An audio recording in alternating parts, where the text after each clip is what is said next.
ምን እያረግሽ ነው? አሟት ወርቃን ያገኘኋት። አንተ ስለምታመም ነው የምታወራው? ገብተሃል እንዴ? ጣልከኝ። ዛሬ አይመጣም እንዴ? ቢመጣ ግን ምንድን ነው የምለው? አንተን መተዋወቅ እፈልጋለሁ ልበለው ወይስ ተመችተኸኛል? አይ እንደዛማ አልለውም፣ ፋራ ያስብለኛል።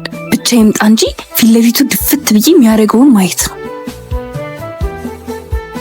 ቆይ አንዴ ልደውልልህ። እናት ምን ሆነሽ ነው?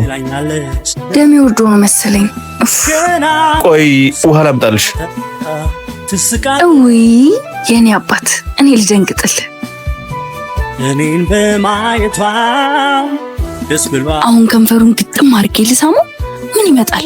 ኦ ብሎ ቢጮህ ነው። አይ እንዳይጮህ ደግሞ ወንድነት ይዘዋል። ተሻለሽ?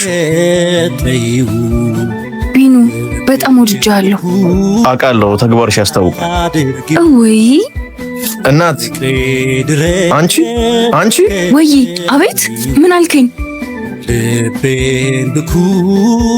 ባቢ ወንድሜ ምን እያረግሽ ነው? አሟት ወርቃን ያገኘኋት። አንተ ስለምታመም ነው የምታወራው? ገብተሃል እንዴ? ጣልከኝ። ምን አጥር ለምን ትጣልካት? እብድ ነሽ እንዴ? አሞኛል ብለሽ አንዴ ወደቅሽ። ውሸታም ወንድሜ፣ ቶ በቃ እንሂድ። ሲያስጠላ። አንድ ነገር ሆና ቢሆን እበሳሳ ነበር። ነው እንዴ? ይቅርታ እሺ። ለምን እንደዚህ እንደተፈጠረ ሌላ ጊዜ እነግርሃለሁ። ስምህን ማን አልከኝ? ቢኒያም። እሺ ቢኑ፣ በቃ ሌላ ጊዜ እንገናኛለን። እሺ ቻው። ቻው። ወይ ቅሌት። አሁን ቃልዬ ምንድን ነው ወንድሜ? አሁን እኔ ቆሜ እንድቀር ነው እንዲያላም